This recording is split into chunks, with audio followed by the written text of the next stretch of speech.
Hello, welcome to Terrible ASMR. Today we will be reading the extended excerpt from The Petals Fall Twice.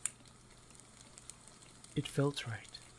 She slowly licked and tickled his peenie, and, because she was so smart, combined the words in her head like an expression explorer of old. Slickled, she thought. I am snickling his peenie. No matter how brilliant her wordplay, the result was the same. Gary's peenie was now erect. It felt like a quality bar of peenie-scented soap in her hands. Without warning, she gave it a swift headbutt, because men liked that. All men liked that. For Melinda, that's the good stuff. That's the stuff that makes me forget about my problems. Melissa derived satisfaction from this comment despite the mingled pronunciation of her name. She could feel her horny levels rising to 30%, and her hoo-ha was getting right slimy with anticipation of participation. Gary, me need sex now inside, please. Damn, Melissa thought. I wish there was a better way to say that. Gary was only too eager to comply. He wrenched his peenie away from Melissa's grubby paws and thrust inside her hoo-ha with a thunderous orgasm. She was pregnant, but that could be dealt with in the morning, provided she was still alive. Outstanding stuff, Melanie, Gary chortled. I know I could just go to sleep now, but I would like to continue satisfying you. Sans peenie.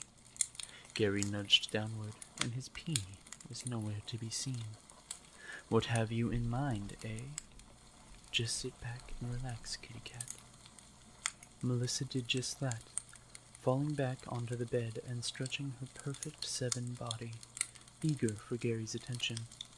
He started working his magic immediately, and she felt an all-too-familiar heat rising from her breast.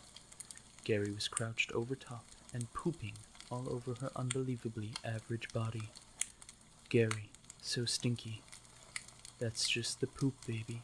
Let it work its magic. I can't see anything. That's because you're blind now, Mildred. Melissa awoke to the titillating sound of her hoo-ha sizzling under the summer rays that bled down from her bedroom window. A strong odor of semen, blood, and poo filled her scent glands and made her feel at ease. She scratched her head and coughed out a word. Gary, she said into the darkness. Her voice echoed back like the vibrations of her cheese-curd thighs. Gary, me no see you now. The air was silent. From around the corner, a loud clatter met her eardrums as she sprang up from the bed and fell back down. Mounds of thick brown poo squished between her feet as she slid across the bedsheets and flopped over onto her back. Gary, Misa, waha waha waha waha. She could not find the words. His voice filled the room. Oh, my beloved Mildred, we're not quite done. We've yet to finish this magical moment, he cooed as he quietly reminisced of the previous sexcapades, often involving the use of second-hand douches and small furry animals. Gary always knew how to please the ladies. Do a hold, please, and if you will, push your love buns up towards the sky, he exclaimed. And so she did.